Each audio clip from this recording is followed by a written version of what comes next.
Very good morning everyone. So today we are going to start with something which is basically Snaffler, and as easy as it may sound, you know what, in a lot of pen testing engagements we have found this tool to be very useful. But before we get into it, this is Tarak Sakardande. I work as a senior security consultant at Redfox Security, and today we are going to snaffle the stuff out of shares. Okay, so first of all, let me just introduce you to there are 2 or 3 ways that we could actually start off with snaffling. But before, let me just show you as to what tool are we going to use.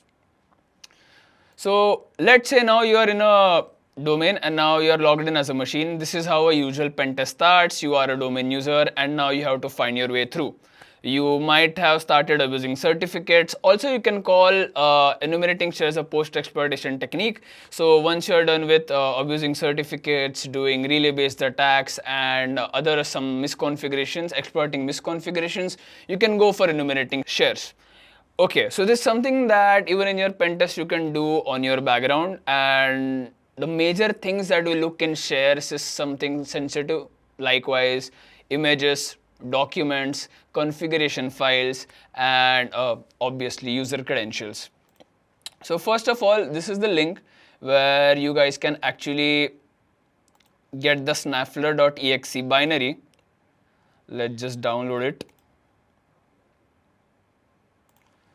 Okay, let's just keep the downloaded the dangerous file over here, and yep. And now we are going to introduce something known as Parser. So Snaffler is going to do the stuff of collecting all of the shares from the Active Directory network, and Parser is just going to beautify the whole thing, and we'll get to it as to exactly why.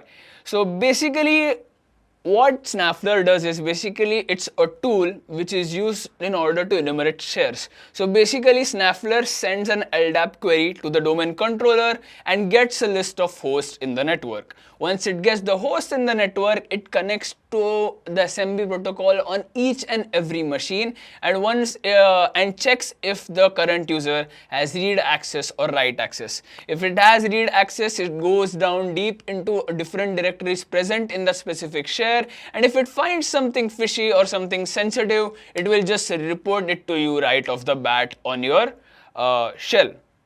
So how do we start using it? We have downloaded Snaffler, and here's the Snaffler parser. Okay, let's just download that as well. Trust me guys, we have also found our path to domain admins using while just enumerating shares. Okay, so that being said, let's just move on to our very good PowerShell and move on to this directory. Alright, so the first thing you always do is, let's say, who am I? Okay, so you can see that you are logged on as student user 1. Again, a big shout out to this Windows Active Directory lab. This had been a part of our Windows red teaming course as well. So if you are not a part of it, that's still fine. You can still enroll and check it out. It's Windows red teaming course that is available on our Academy website. So you guys can check it out as well. So big shout out to that lab. And now what you do is basically try to find the list of domain controllers.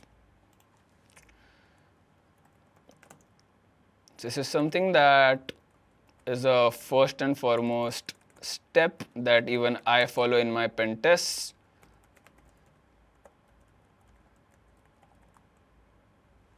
Here you go. So here's the DC. Seems like there's just one DC in the environment, and I will just note down the IP in case if I need it forward. Moving on to the snaffling part. Let me just bypass the execution policy over here, and I think we should be good to go. Amazing. So in case you guys don't know the command, I mean I can -o, -s and -y, but still in case if you are not familiar, the parser, if you check the readme, you already have the commands that you need to follow. So let's just do that. And wait while the whole process goes on. So now you can see that Snaffler is actually it has collected the list of machines, it's going through each SMB protocol on the machine, and if it has a read access, it's getting us whatever it needs.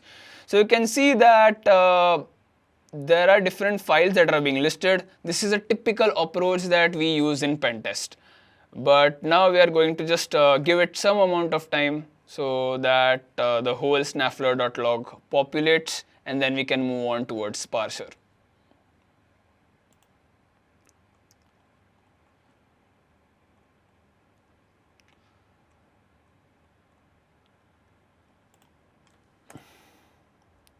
So it's doing its magic.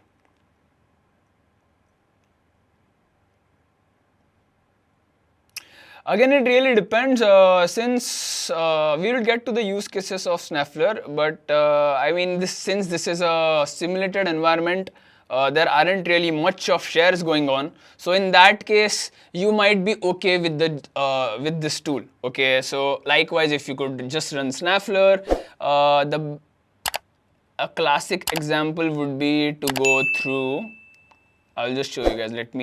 So if you could check, the shares that I'm getting right now are actually actually present on my test user machine. This is something that you always have to ignore whenever you are using this tool. Also, there's something based up on what Snaffler feels is sensitive in your environment. So it has marked it as red.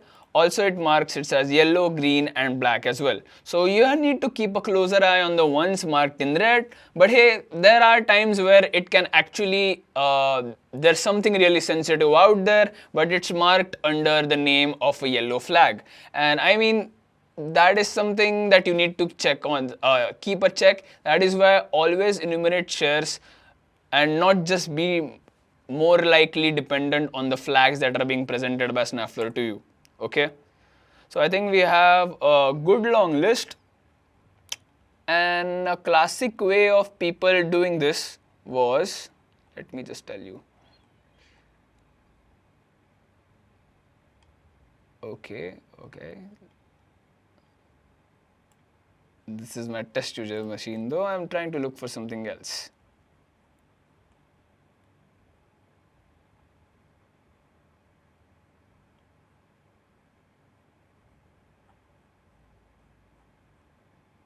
Anyways, so let me just populate the log a bit so that we could start off with using the parser. So this was a whole script. This is how usually Snaffler works in Windows environments. I feel the log file must be done. Just a sec. Yeah, so you can see that now I have already populated the whole list. I did exit the command. Usually in your pen test, you have to wait for the whole process to be done. Obviously, I don't want to take a lot of time since we are on live stream and we have to cover the use case of the tools. So now we are going to use the parser tool finally. And now this is something that was released like 6 months back. So it's very much new in the market. And what it does is basically offers you a GUI interface of the whole thing. So let's say when you're a small network, you might be good with all of this. Okay, but when we have a very long network, a large network, and we have many shares or many information to enumerate, then there's something which comes handy, that is parser. And now exactly, I will show you how a parser works. Well, they have beautifully laid out the command over here as well.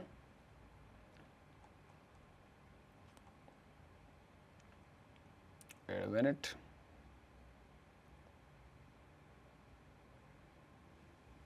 Yep, here we go. So,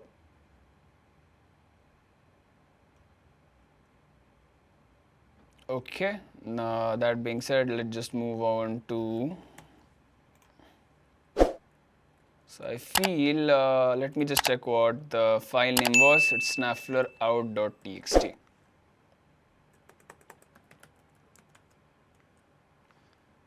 Okay, and yep, that's it. If I run this tool, it will it will store all of the output data in a GUI format in CSV, HTML, and .txt. Now if I move on to any of these folders, and you can see that there's a long list of files which the parser has given us. So you can go for the HTML one and open it in Google Chrome. And now you can see that the whole output of your Snaffler. So you know what, there are times where, let's say it's you have 3 days on your engagement and for some reason you lose your PowerShell window. Now there are times where people would say that, hey, you know what, you could just probably open back your Snaffler output in your text file and then start enumerating shares right off the bat. Okay, see, so likewise this share, okay, how do I start enumerating it?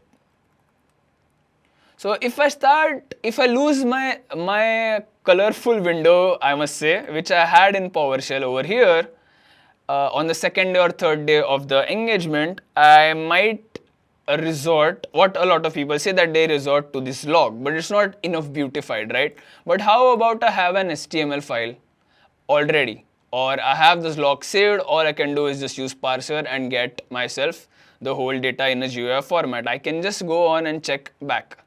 So I don't need to run the command in any ways. That's per convenience. Also, if you may check, also, wait a minute. So you could actually enter into this srv02 share and then go to public and go to public, and then in each folder you might open a single amount of file and try to check it. But you know what, actually what it does is something beautiful.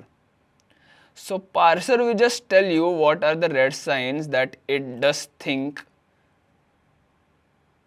can be dangerous. So if you go on ws02 security redfox.local, follow me on this grid.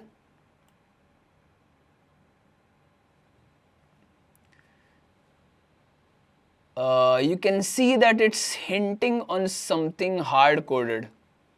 You can see the password over here, guys. This is something that is trying to hint on. So when you will be pen testing, I would suggest you guys to go here manually and check what exactly is it trying to say.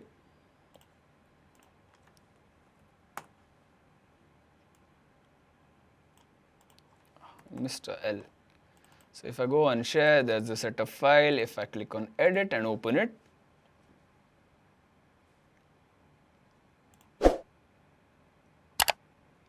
so here you can see that there is a user named Michael with a hard-coded credential that is starting with V. So this is the point of enumerating in shares. Now, when you're talking about clients and you're talking about your engagements, they are mainly concerned about these passwords. So I would just list you certain examples of shares that you might find in the network. There might be CSV files, there might be credentials in configuration files. Now you could see that this was a setup.ps1 PowerShell script, but for some reason it had hard-coded credential that in it. And that turns out to be actually a user that is present in the domain. Okay, so what I do is whenever I find something like this in the shares, I directly go to Bloodhound, and this is my own sweet user, and I just Google that, hey, Michael. Yeah, so what kind of privileges does this user have? Again, you have tight deadlines, so you have to make your decisions in the best way possible. So we need to make sure that this user gets us something. So when you click on it, the first thing I do is transitive object control to see on what all things does it have any rights. If you could check, there's really nothing interesting, and it's just a part of the domain users group. So this is how you start like bifurcating your focus during engagements, right? So let's move on to the next one. So I can see, so wherever there's student 1, these are all the shares of our own test user. So you really need not check all of that, or you will be just stuck in a rabbit hole for no reason whatsoever. So you could see that in the share that was marked red by Snaffler Parser, we did get a domain user account.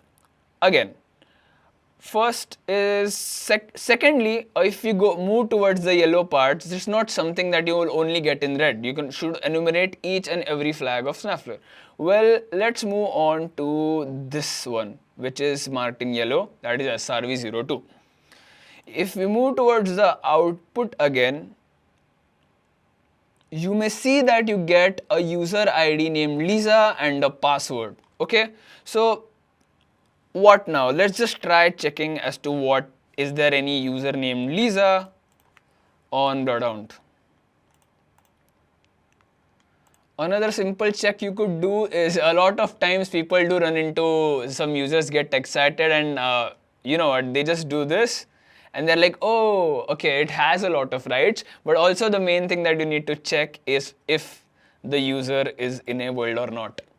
So you might find an old credential, or you might, yeah, so it's like even the idea of you getting a valid credential in the environment might excite you, and you might find, okay, you know, this has so many things, and you might just start exploiting it, but hey, the user is disabled, or the password you might be using might be expired or not in use anymore, and the password may have been changed. So validation is something that is very much important. So make sure that the user is enabled.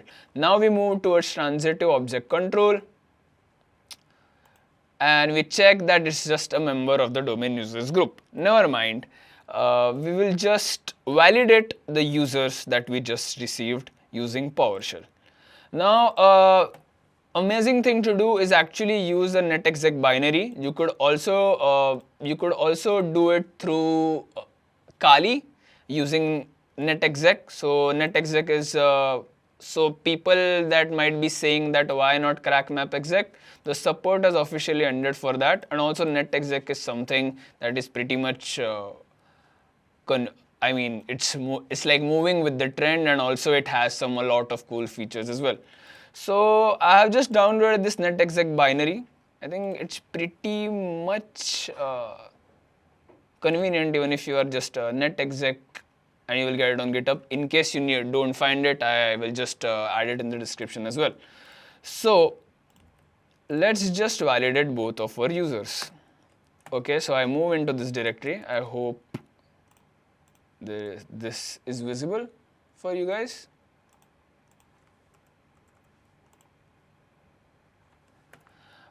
/nxc and smb, and I want to authenticate the user credentials, obviously against the domain controller, for which we got our IP, which was 10.11.16.100. Great.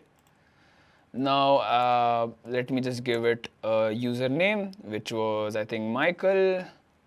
Michael is really spelled in way different ways in different places, right? So let me just confirm the spelling of Michael over here. So also called Michelle.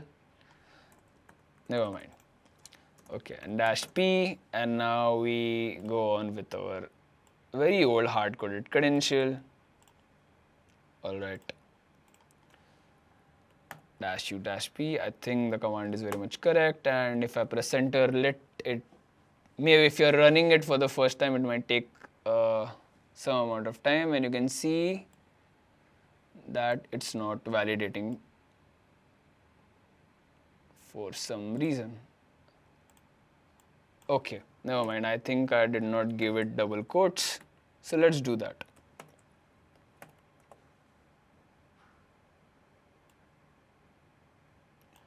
Oh, anyways, did I mess up with the spelling?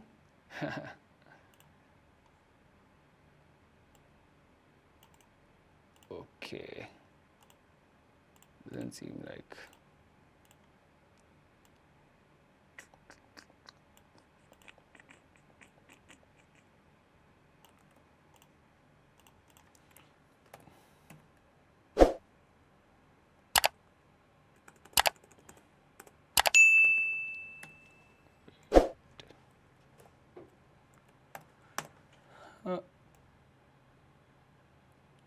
Yep, here we go. So something pretty much weird with the netexec binary on Windows. Don't worry about it. If it was on Kali, I think it was pretty much sure, but I feel it just stripped off or took the password in a different way. You could see I've given it a password over here even in double quotes, but I feel it just took the first part of things. That's pretty weird, but I had to use a single quote anyways. So things like this can happen.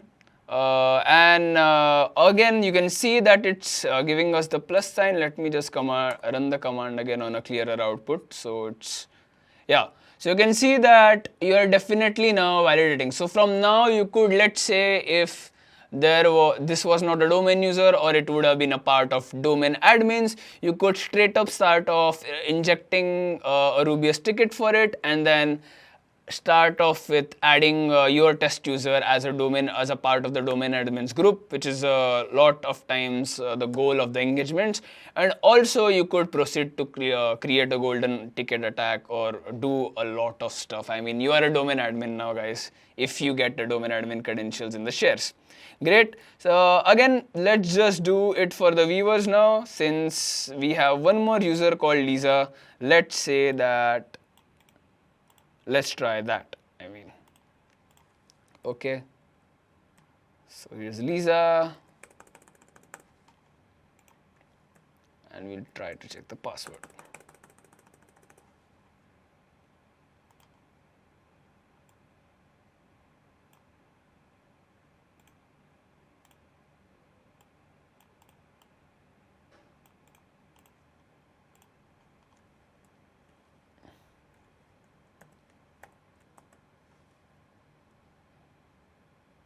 Yeah, you can see that we are successfully able to authenticate against the domain controller with the credentials that we found in the shares.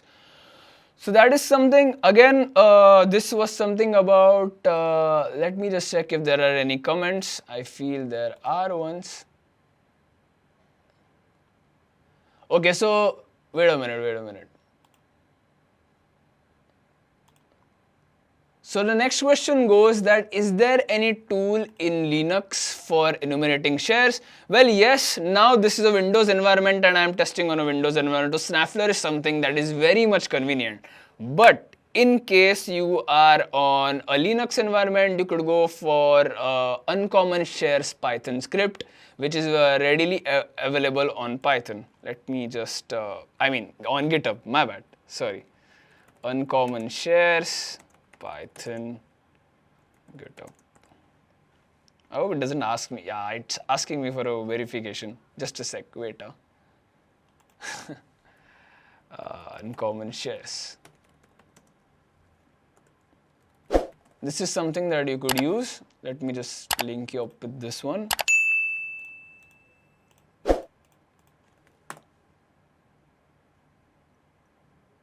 Yep, here we go. And the commands are pretty much simple. It's all in it. Likewise, in the GitHub repo itself, you have different sets of commands which are very much easily ready to go through. Okay. Oh, sorry, just a sec. Here you go. So this is the Python pyFindUncommonShares script. Readily available, and all of the commands are there in place. You can have a look all by yourself, okay? But it's an amazing tool. Even I use it. Is Michael Scott from the web series The Office? Is the next question, it seems. Yep, seriously, yes. I'm a big fan of Office as well. I'm pretty much sure you are as well. What challenges did you face when you were first using Snaffler or similar tools? Well, the first thing that I mean, it's really not about using a specific tool. Okay, so here's to all of those people who have a nasty habit of googling commands, using AI tools to actually get you commands. Well, don't do that in Active Directory pen test or any engagements, because if you don't read about a specific tool, likewise you could see I could just give you a command right off the internet for UncommonShares, but I didn't specifically do that is because I want you guys to exactly know how the tool works and that is on the GitHub repo itself. So always make sure that you are reading or running commands not from using AI tools, but from proper repositories that are present on GitHub. Okay. Also, I did really not have a hard time running tools like Snaffler because it's pretty much convenient and everything is well laid out. But yes, now let's say there is a challenge where you are actually working on an engagement where you are not logged in on a domain joined machine. So wait a minute, I will just give you guys a look. So in our case, you could see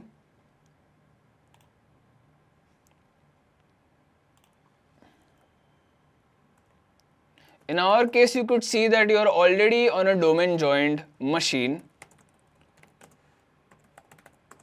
Yep, you are on a domain joined machine, right? That is security.redfox local.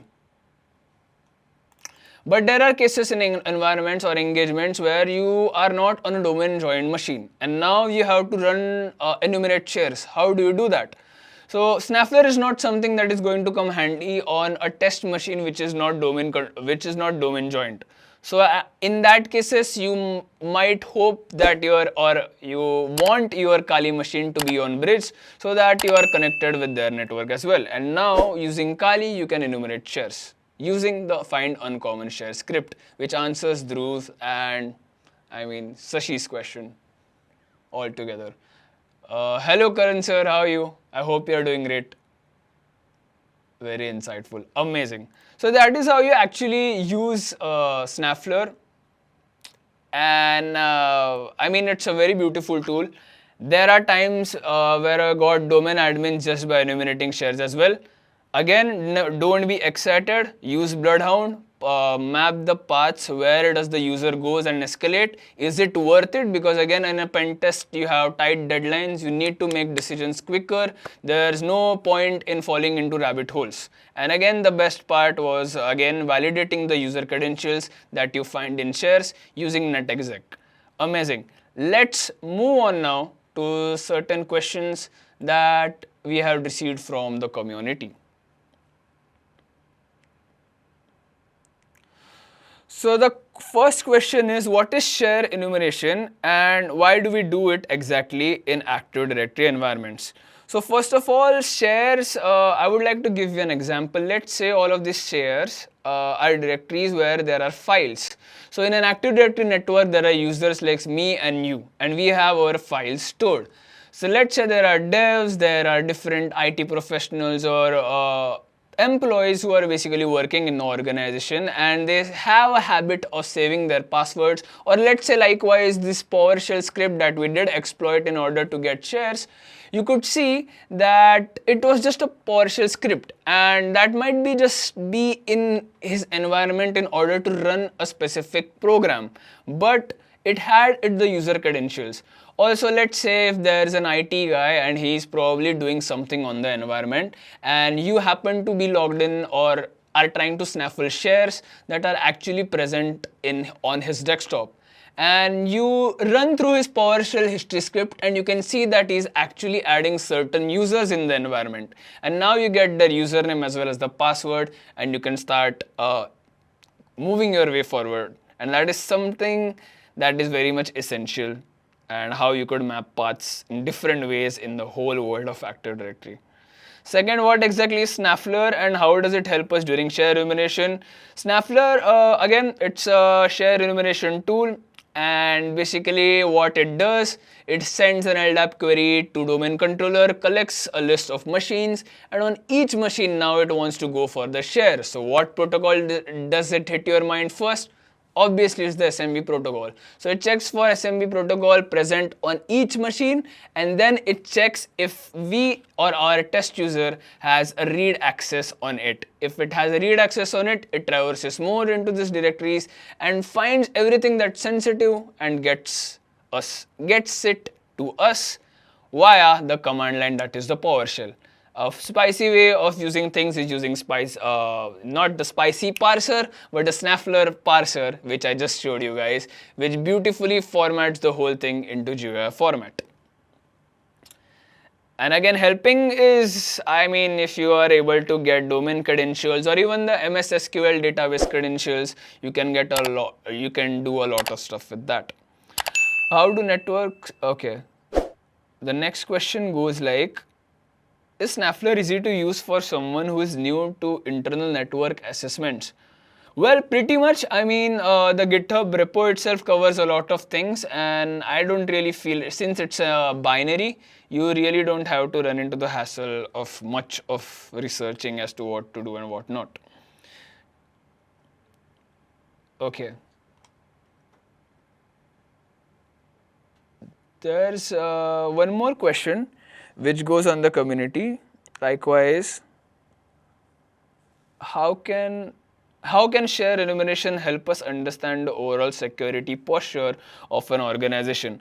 Well, if you could see credentials right off the bat on an which are stored in shares, I mean, you can actually start exploiting it in the best way possible. Now, also, if there are a lot of configuration files, I'm usually putting the focus on credentials, but a lot of times, even in the environments, you might find Excel files or password.xlsx files, which are stored by certain managers or obviously the IT heads, and it contains the information about all the users along with their credentials and passwords.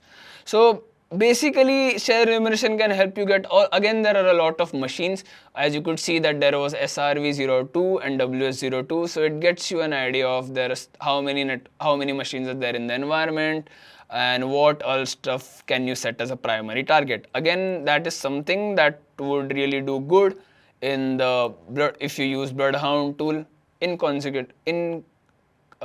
conjunction with Snaffler. So again, the last question is what, okay, likewise,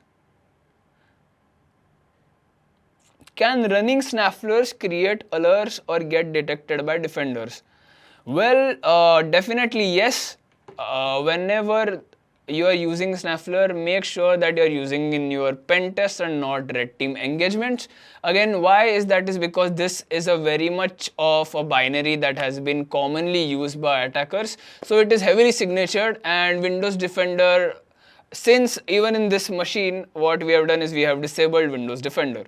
So in case, now this is about Defender, so in case, since it's a heavily signatured binary, Windows Defender is just going to cut it off. But well, if you are moving to EDRs, there are different ways where you could obfuscate and evade the Windows Defender part or the EDR part and then execute Snaffler. But again, since EDRs are on the lookout and these binaries like Snaffler or Rubias are pretty much common, they will be just stripped off. So again, there's a simple question is, what tips do you have for beginners who want to start practicing with Snaffler safely? Well, do not do it directly on client, especially if you are new or a fresher and you don't know how these tools really work and you don't have enough of enumeration techniques or knowledge. You don't really want to run binaries right off the internet just because a certain course tells you or certain people tell you to do so. Always make sure that you're enumerating it well. See if there are EDRs present or Windows Defender is activated on the test machine, and then go for it. Also, you can check out pyFindUncommonShares in case you are on a test bed which doesn't let you use Windows but Kali, you can go for that. That being said, I hope you guys really enjoyed the whole session. Okay, so amazing. Again, in summary, what we did was we downloaded Snaffler, we enumerated shares, we found those juicy credentials, then we went to Bloodhound, tried to map the path to see if they had any access to high privilege users. Then we just, checked the validity if the user credentials were right. So this is something that you need to always follow our measures that will keep you going. And that being said, I am Tarak Dande, and it was an amazing session with you guys. We are going to come up with live streams more often, and a lot of stuff is going on at Redfox. So you guys stay hooked, and we will see you in the next one.